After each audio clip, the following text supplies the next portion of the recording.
everyone. I'm Lauren. I went to study abroad at Ewha Women's University in Seoul, South Korea, and I had a great time, and this is just kind of the whirlwind tour of my trip, so go ahead. All right, so this is the main part of campus. It's the ECC complex. It's just like the coolest thing ever. It's all these windows on the sides. It's got 5 floors. It's kind of confusing because you go in and the 5th floor is actually on the bottom.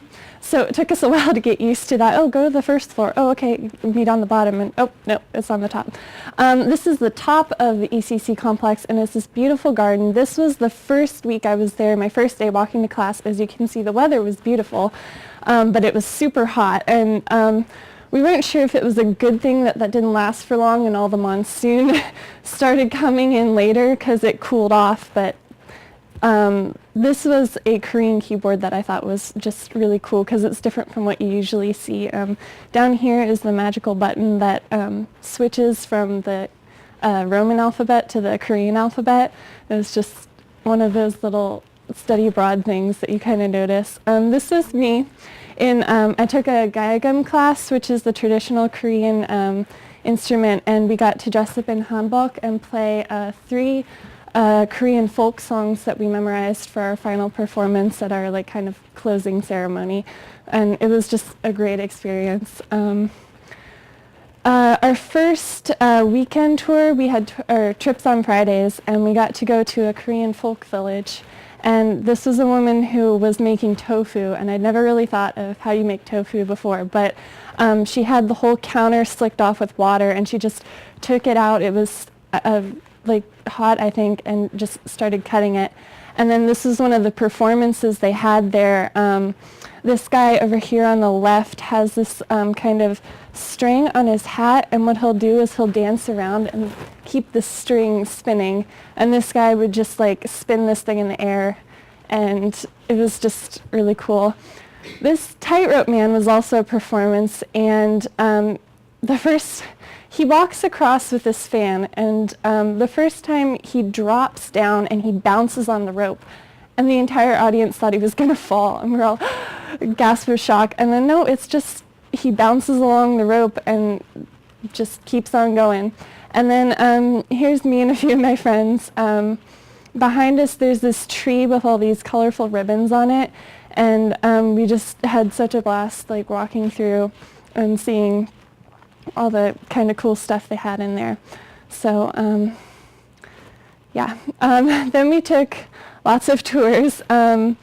This one on the left was, or right I guess, is to a traditional tea house, and it was raining a lot once the monsoon weather came, so we tried to stay indoors as much as possible.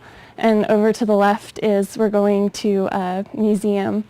And then this is a temple in Seoul, Bongganusa Temple. The statue down there is pretty big and pretty famous. And you come in and they have these giant doors and all these lanterns with prayers written on them. And it's really beautiful, but it's in Gangnam, which is the kind of money place in Seoul to go shopping, and it's right across the mall, which is really funny.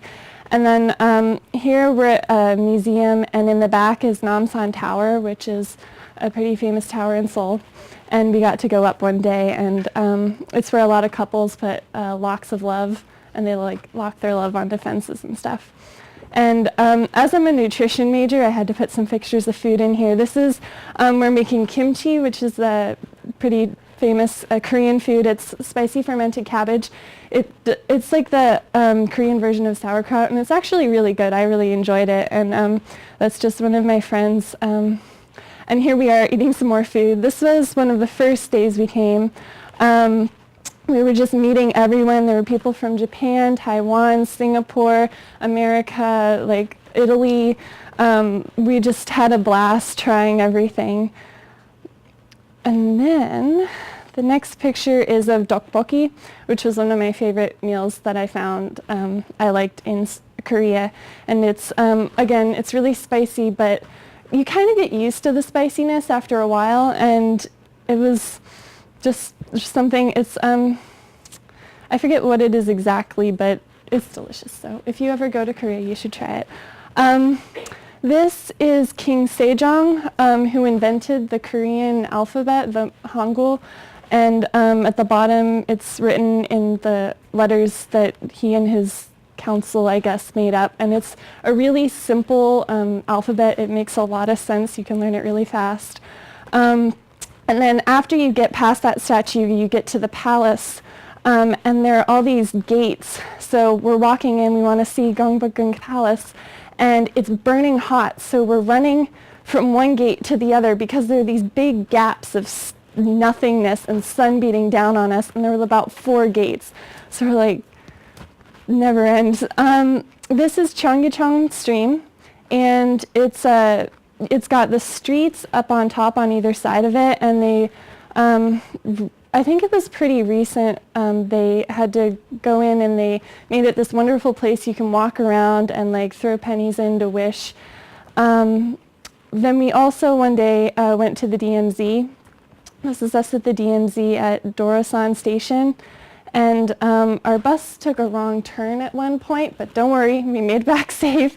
So, but it was really a great experience to go there and see all that. And then we also got to go to a Trick Eye Museum on the left, and then on the right is Everland, which is one of their amusement parks.